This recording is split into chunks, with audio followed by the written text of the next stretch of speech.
As I said earlier, you would have to have been living on another planet, wouldn't you, not to be aware of what Hezbollah are and some of the actions that they've taken in the ongoing conflict. And particularly, and again, I don't want to be seen to attack the police because they're a tremendously brave body of men and women. Until recently, I had the privilege of handing out their bravery awards. My place has been taken. I don't know what happened. It's obviously been dropped, probably one of the Chuckle brothers or something. But here's the exchange in full between two Metropolitan Police officers and a bystander at a vigil which took place in London's Trafalgar Square.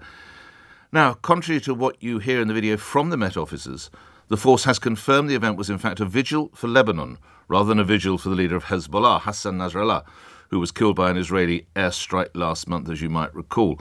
You'll hear first from the female officer who's attempting to explain to the bystander what the event is. Then you'll hear the group approached by a fourth person who's questioning why the bystander is filming the exchange. Listen carefully.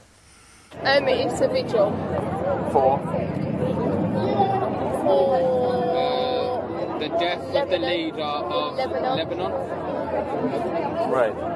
Leader of Lebanon or leader of Hezbollah? Hezbollah, that's it. That's one. I'm not. Hezbollah. Sorry, I don't take a lot of political interest because I'm not allowed to. But yeah, Hezbollah. So they were mourning leader of terrorist organizations. Your opinion is up to you. Well, Hezbollah is legally a terrorist organization. Again, so your opinion is your opinion. No, it's not my opinion. It's opinion of the government. Okay, well, we're not allowed to take opinions. Yeah. Sorry? We're not allowed We don't take opinions. It's not an opinion. We're just here. It's not an opinion. It's That's your opinion that it's it's not a legal an fact. opinion, okay? That's the view that you stand on it. We don't take any views on this. It's not a view. It's illegal. If that is your view, why are you here filming it? Not the view. Okay. If that is what it is, Yeah. why are you here filming it? If you don't support it or you don't believe in it, why are you here? The film that it happened, and the police. Here to film that it happened and the police. Why are you filming me? Why were you filming us? I didn't film you. Okay. No, you're alright. How about we just go our separate ways, please? I'm here. You're starting to move. That's intimidating. So Then is why that. don't you walk off, sir? Sorry? Why don't you just walk off rather than being a distraction? Well, the Met Police have said the proscribed status of Hezbollah, Hamas and other groups is included in the briefings given to officers deployed to police-related events, but we recognise this video shows we need to do more to make sure the details of those briefings are fully understood. Well, let's turn to a former senior police officer with the Met. Nick Aldworth was National Counter-Terrorism Coordinator and was a Metropolitan Police Detective Chief Superintendent and joins me now. Can you give us an idea what sort of briefings are given to officers prior to an event such as this, Mr. Aldworth? Good morning. Yeah, good morning, Nick.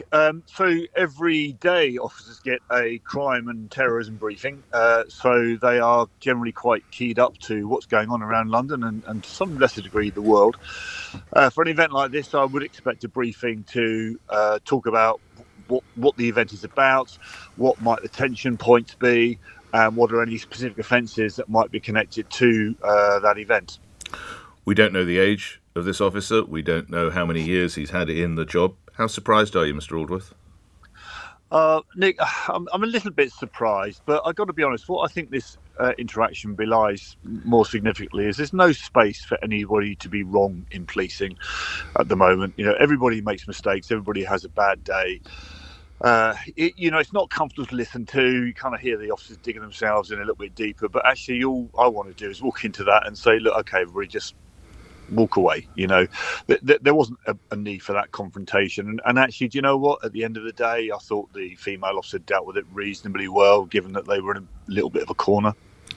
What would your advice be to officers going forward from this, Nick? So I think you've got to be listening to those briefings. The Met leadership has got to make sure those briefings are on their A game. So I've been to briefings myself where, you know... You've probably given them, haven't you, I would imagine? I have, yeah, and sometimes, you know what, you can be overbriefed, Nick. You know, an officer could have been on events the day before, the day after.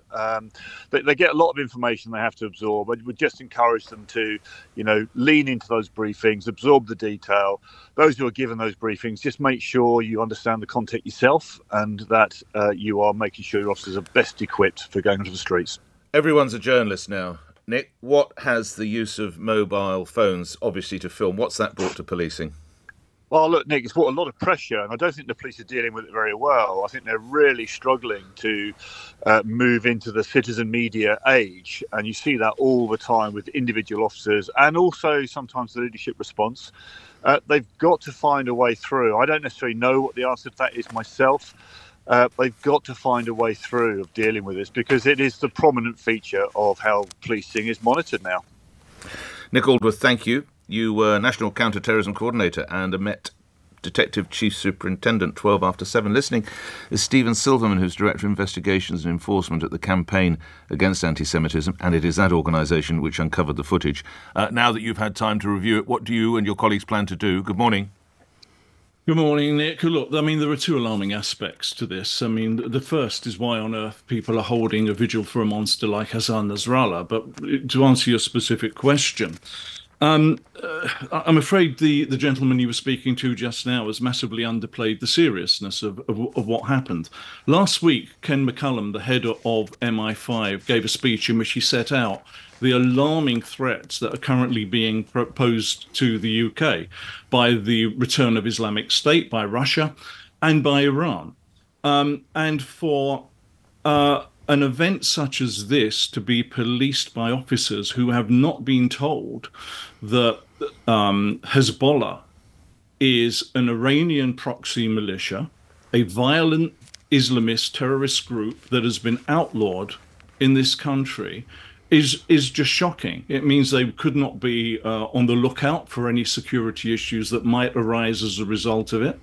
And it is deeply, deeply alarming. Well, what I took from Mr. Aldworth, Mr. Silverman, is that they probably or possibly were told in a briefing, but this copper was having a bad day, to use his precise language. Mr. Silverman. Look, you know, our frontline police officers do an amazing job. They put themselves in harm's way regularly, and they often find themselves between a rock and a hard place, largely because of the way in which they are led and managed. And this has been a recurrent story over the last year, associated with the policing of demonstrations that are ostensibly supporting Palestine, and now we're seeing vigils for the assassinated leader of a violent terrorist group, in which the police have consistently been getting it wrong. And we don't lay the blame at the door of the frontline police officers. It's the management of those officers that is the issue. Lastly, senior officers have told me and some of my colleagues here that the policing has changed in the 12 and a bit months since the pro-Palestinian demos took place in London. It is more robust. Would you concur? I think we are seeing more arrests, but incidents such as the one that we're talking about now do nothing to raise confidence. Stephen Silverman, thank you for your time today. You're Director of Investigations and Enforcement at the Campaign Against Antisemitism.